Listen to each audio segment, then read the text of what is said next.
Halo semuanya, perkenalkan nama saya Lutfi Chandra Apriliani dari program studi biologi Universitas Pendidikan Ganesha. Di videoku kali ini, saya akan mengajak kalian untuk membahas mengenai apa itu zooplankton, teknik sampling zooplankton, dan juga mengidentifikasi zooplankton mulai dari morfologi hingga ekologinya. Adapun tujuan dari praktikum ini adalah yang pertama, untuk mengetahui teknik sampling zooplankton.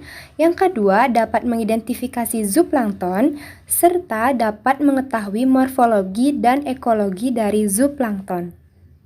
Sebelumnya, saya akan menjelaskan sedikit apa sih yang dimaksud dengan zooplankton. Mungkin di sini, dari beberapa teman-teman di sini, ada yang belum mengetahui apa yang dimaksud dengan zooplankton. Nah, zooplankton itu berasal dari bahasa Yunani, di mana zoo yang artinya hewan dan plankton yang artinya pengembara atau detritus. Jadi, zooplankton itu dapat didefinisikan sebagai hewan yang suka mengembara atau berpindah tempat dari satu lapisan perairan ke lapisan yang lainnya.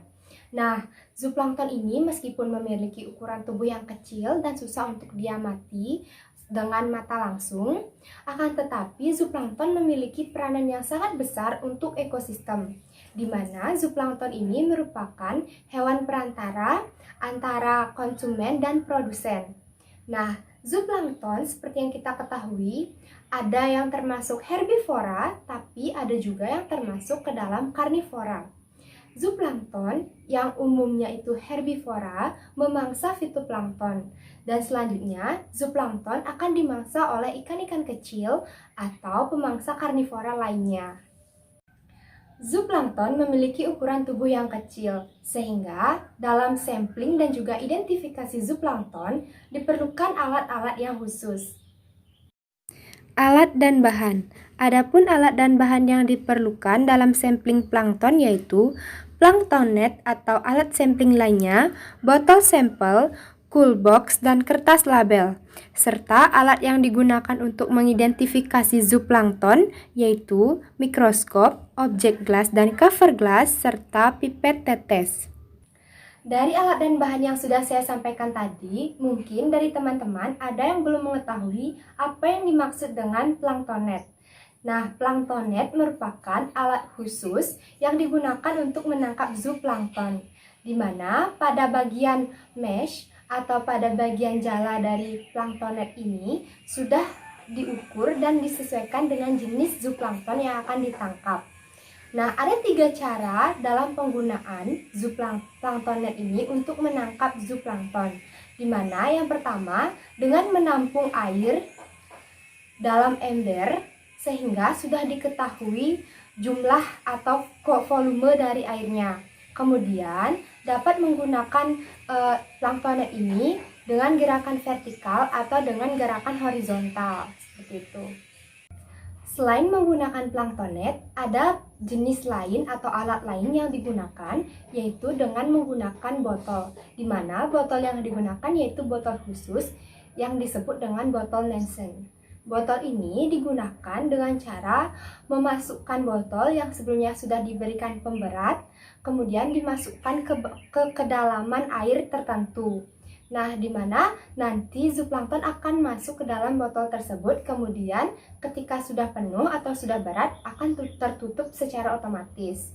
Nah, adapun kekurangan dari penggunaan botol ini yaitu zooplankton yang bersifat motil itu bisa menghindari botol tersebut, sehingga ada kemungkinan zooplankton yang tertangkap itu lebih sedikit. Selain menggunakan botol, juga dapat menggunakan pompa, di mana pompa ini merupakan pompa yang khusus digunakan untuk menangkap zooplankton. Nah, pompa ini pada bagian ujungnya itu terdapat corong untuk memudahkan zooplankton masuk, sehingga tidak ada kemungkinan zooplankton yang bersifat motil itu terlepas. Jadi, jumlah zooplankton yang bisa ditangkap itu lebih banyak. Nah, adapun cara yang terakhir yaitu dengan menggunakan Continuous Plankton Recorder atau yang dikenal dengan CPR.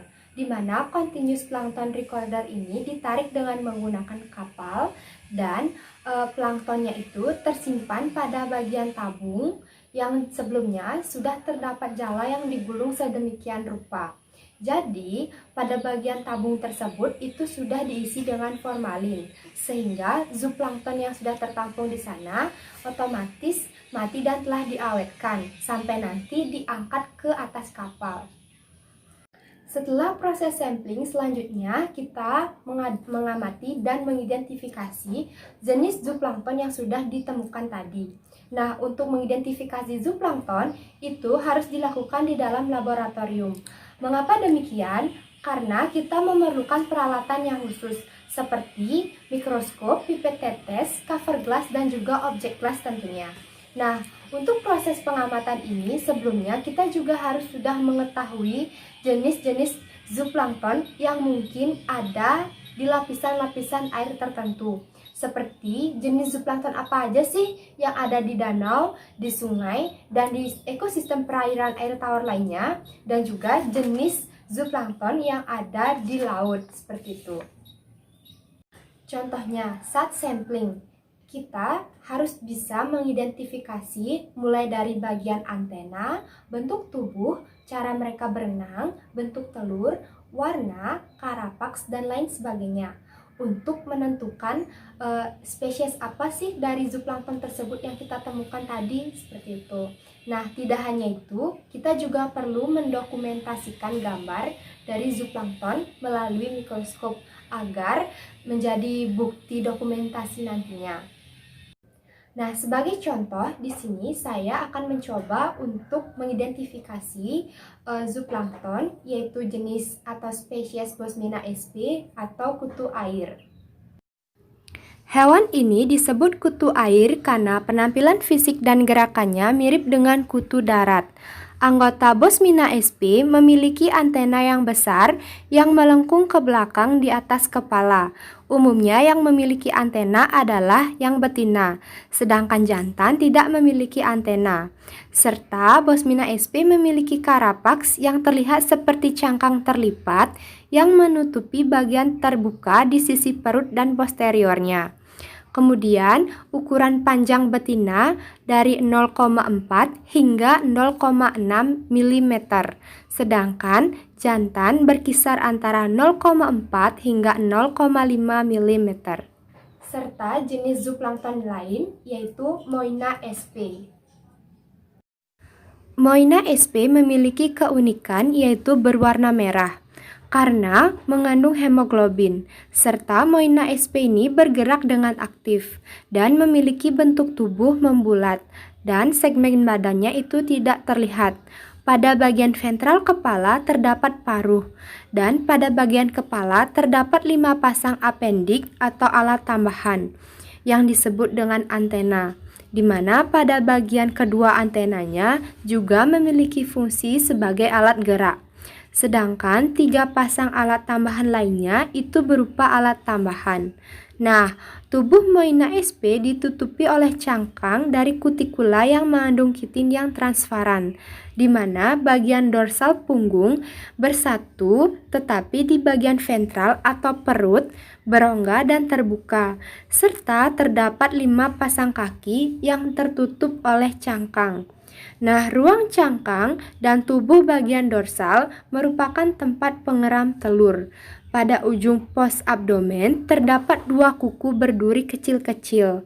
Nah, Moina sp ini banyak ditemukan di perairan air tawar seperti danau, rawa, waduk, kolam, dan sungai. Kesimpulan, zooplankton merupakan organisme yang hidup di perairan yang memiliki ukuran tubuh yang kecil dan aktif bergerak. Yang kedua, teknik sampling zooplankton dibagi menjadi 4 cara, yaitu sampling dengan plankton net, botol, pompa, serta menggunakan continuous plankton recorder.